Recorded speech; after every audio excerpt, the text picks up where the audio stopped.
各位观众朋友们，大家好，我是新人 YouTuber 三克聊三克。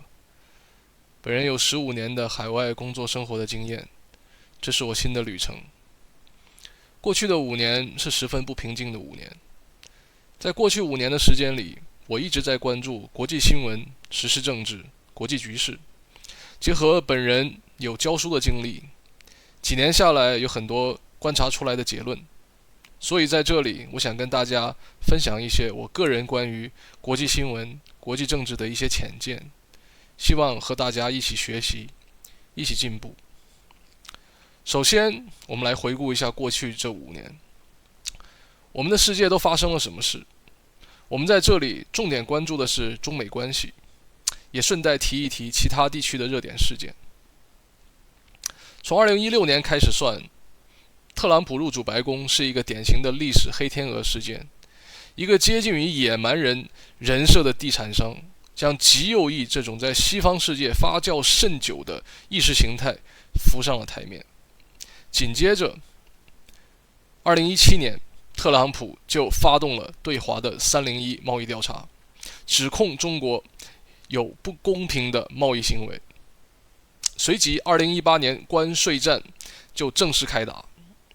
本来懂王的狗头军师们想着靠着短平快的打法，迅速建立起对华的攻击态势，并且幻想着能够在短期内取得胜利。没有想到的是，中国进行了对等的报复。随即，也就是美国所谓的深层政府，美国的将矛头对着我们所说的新保守主义堆积已久的香港，发动了一波颜色革命，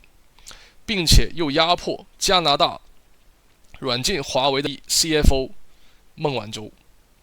同时发动了科技铁幕，将华为、中兴、海康威视等中国企业拉入制裁黑名单，并且用一系列的卡脖子的手段，企图将中国的科技业扼杀在崛起的势头上。而到了2020年，局势加速恶化，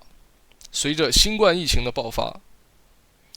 美国趁势发动了一波舆论战，极右翼在被人为制造的种族仇恨的动员当中，把攻击重点瞄向了海外的华人群体。而当疫情蔓延到美国的时候，由于整个国家处于一种政治治理失灵的状态，这个问题我们放到后面重点讲，使得特朗普处理危机的时候失去了竞选的筹码，从而导致了其败选。美国的极右翼势力遭到了暂时性的挫败，至于他们后面2024年会不会再回来，我们届时还会详细观察。而到了2021年1月6日，美国国会山庄事件载入了史册。这件事情标志着美国已经陷入到系统性的政治危机的漩涡里，而其年8月的阿富汗撤军更是让美军在全世界面前颜面扫地。但是对于中国，民主党却改变了打法，企图通过对话来进一步获取谈判筹码。21年3月份，中美在阿拉斯加的战略高峰会上，时任中共中央外事办主任杨洁篪的一个中国人不吃这一套的回击，使得民主党政府转向了拉拢其盟友体系，建立更加紧逼的军事同盟，来围堵中国的地缘空间。当然，好巧不巧的又是2022年的俄乌战争，从某种意义上使得美国又不得不将一部分精力分散到了欧洲。随着战争的持续恶化，欧洲的能源命脉被切断，并且整个西方世界陷入到了停滞性的通货膨胀的死循环当中。2022年的8月，前众议院议长 Nancy Pelosi 窜台，引发了第2次的台海危机。解放军进行了史无前例的军演。时年11月，倍感压力的民主党政府想要缓和一些紧张的态势，在巴厘岛进行了中美的高峰会。但在这之后不久的2023年的2月，一个气球事件又让刚刚见起色的中美关系急转直下。整个事件充满了无厘头的色彩。而5月，台湾的蔡英文窜美，会见了美国的新任众议院议长麦卡锡，这又导致了解放军1年以来的第2次围岛军演。在中国的角度看，20大开完的2会，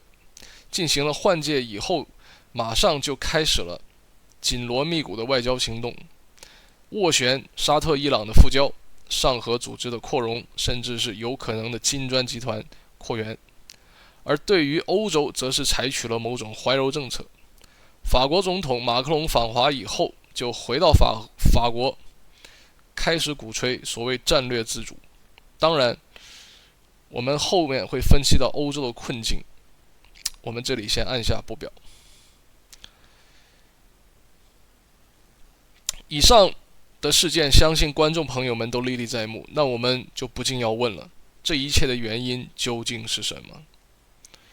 从我个人的角度去分析当下的局势，我比较偏向于从2个角度去解读，一个是当下的国际体系的框架，另一个则是当前国际现实的脉络。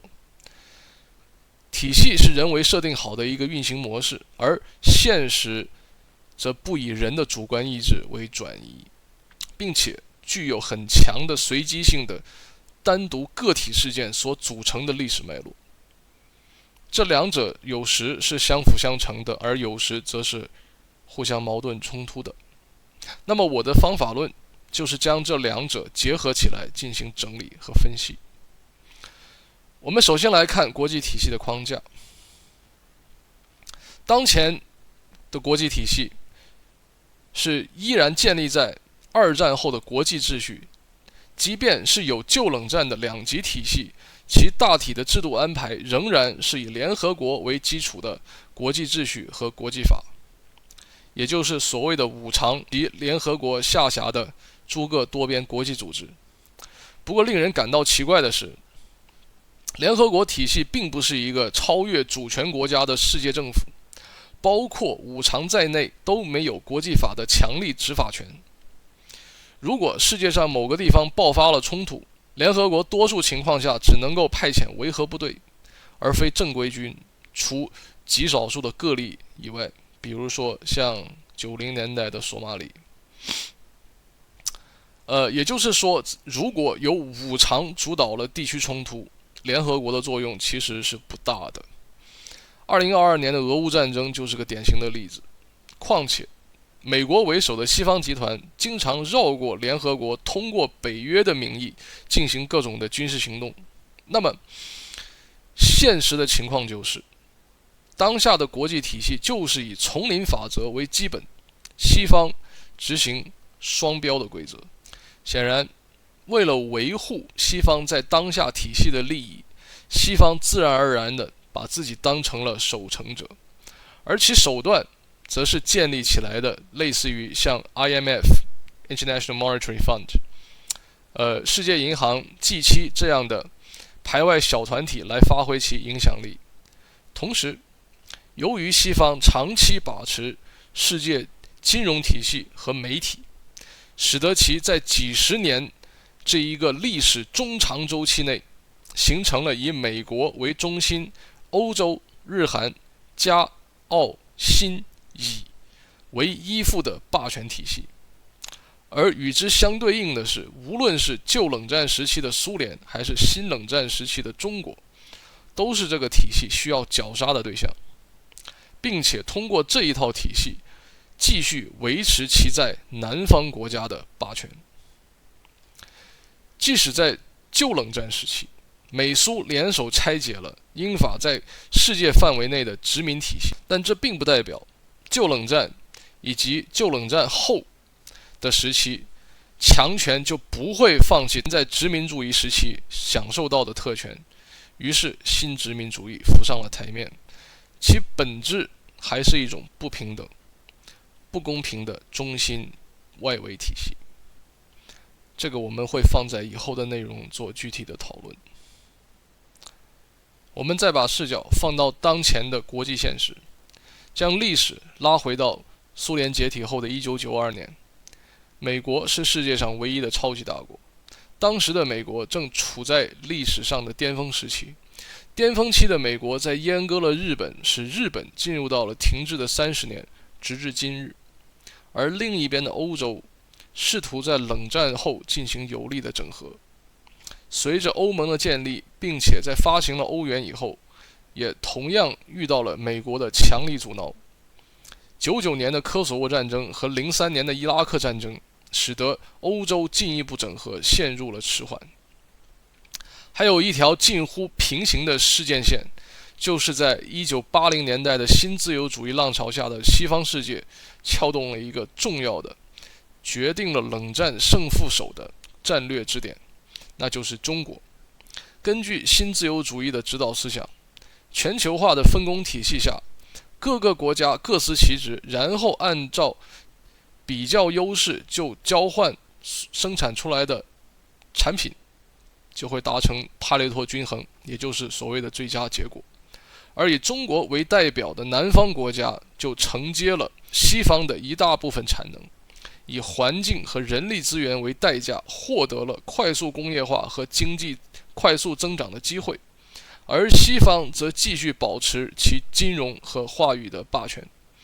久而久之，这40年下来，一个客观现实就是，西方将自己的工业化进程拱手让人，而自己则专注于务虚，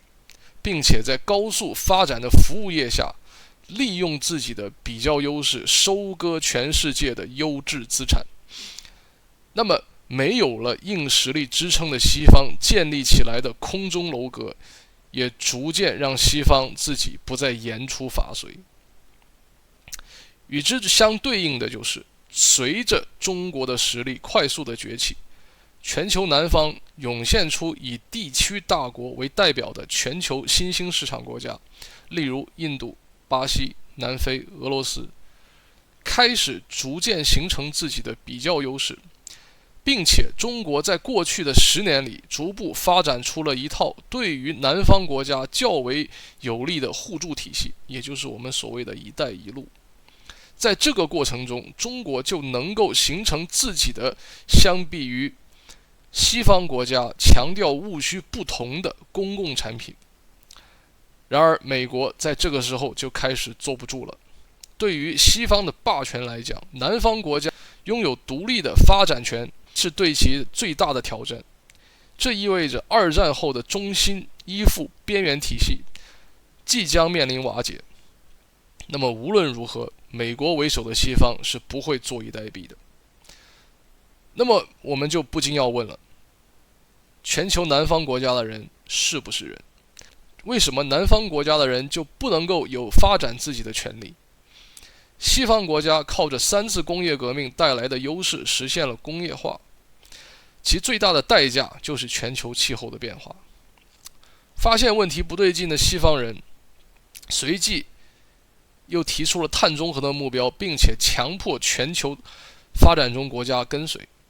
这就相当于是何不食肉糜之类的鬼话了。之前几次的全球气候大会上，诸多南方国家的代表们都提出希望西方国家能够在气候变化上进行低碳的补贴，然而西方国家并没有正面回应过这类的诉求。在世界上很多地区，连基本能源供应都有问题的国家，没有电力就等于没有发展。那么西方国家现在所诉求的低碳化目标，就是在缘木求鱼。更何况，随着西方去工业化的进程，资本集团把其获利方向瞄准了全球金融体系。即便是有2008年的次贷危机，也不足以敲打整个西方精英集体。他们就好像有毒瘾一样，事实上他们也有毒瘾，在自己创造出来的泡沫中不断的劫掠其他国家劳动人民所创造出来的财富。并且更为可笑的是，上一波去工业化牺牲的是西方本国工人的工作岗位，而贫富差距则在过去的几十年当中迅速拉大，这就使得西方的工人阶级对现状十分的不满。那我们这样就可以做出了一个相对靠谱的结论，就是随着金融资本的全球性流动增长收益归于西方的少部分人，而增长的代价则是由全球南方国家加全球的环境加西方世界的大部分人承担，少部分人受益，多数人受损。所以我们不禁要问问，这公平吗？这对于双方来讲貌似都不太公平。所以美国的极右翼崛起了，而与之相对应的是中国要开始产业转型。这两对看似没什么关系的逻辑，如果我们仔细分析，是可以得出新冷战爆发的原因的。美国的极右翼势力崛起于2010年的茶党上台，随着两场耗费惊人的战争和新一次金融危机的爆发之后，美国的中下层劳动者感受到了上一波全球化浪潮下自己成为了失益者。对照的是上一波全球化，中国是全球化的受益者，美国的底层劳工却成为了工业化最大的代价。同时，中国却建成了世界上工业化规模最大、产业品种最齐全的现代工业体系。而时间到了2016年，也就是本节开始提到的时间点，特朗普的上台就代表着美国极右翼对于全球化的反抗。这是美国现行体制的必然结果，因为美国的体制是不可能让美国走上社会主义道路的，这条路在旧冷战时期就已经被掐断。那么具有法西斯性质的极右翼的意识形态崛起也不是什么奇怪的事情了。同样，中国经过了这几十年的高速发展，工业化的规模建立完善了的同时，中国也付出了相当高昂的代价。环境成本、劳动保障、内卷化、社会福利这些问题始终需要解决。幸运的是，在中共20大以后，这些事情逐渐得到了中共高层的重视，并且准备在未来一段时间内进行解决。由于上述的客观事实，美国的底层民众对于其上层的当权者们彻彻底底的失望了。他们开始相信一些旁人看起来非常荒谬的阴谋论，并且美国很多极右翼势力的团体善于利用人们的盲从心理，从而进行了一波仇恨动员。在美国，那么本就是二元对立的体制下的政党政治发展成了你死我活的党争。2021年的1月6日，国会山的事件就是这个暗流的总爆发。而与之相对应的是，中国人在经历了长时间的实践探索之后，总结出来的价值体系，则是务实且具有民族性的科学社会主义，也就是我们常说的中国特色社会主义。从认知论到方法论，在整个知识建构中就自然而然地站到了阴谋论的对立面。极右翼在过去的欧洲的崛起有一个共有的现象，就是底层民众渴望通过一个强有力的领导人去恢复所谓的旧秩序。一战以后的德国就是一个典型的例子，而当下的美国同样的以董王为代表的极右翼势力，将自己打扮成为工人阶级的代言人，试图将美国再工业化，并且抛弃了过去几十年以来美国一直对外宣传的各种价值观，以一种功利主义的姿态站在台上，并且对一个虚假的敌人进行各种仇恨动员，也不算什么意外之料的事情了。当然，面对将来极有可能的极右翼的回炉，中国现在的领导人面临的内政问题一点也不少。其中最大的风险就是中等收入陷阱，这需要通过进一步深化改革来避免，并且在这个过程中还要试图在世界体系中建立一套不同于旧秩序的全新秩序。可以说这个难度相当的大。不过既然事情已经发展到这一步了，那么无论如何也要迎难而上，把硬骨头啃下来，让中国成功实现转型，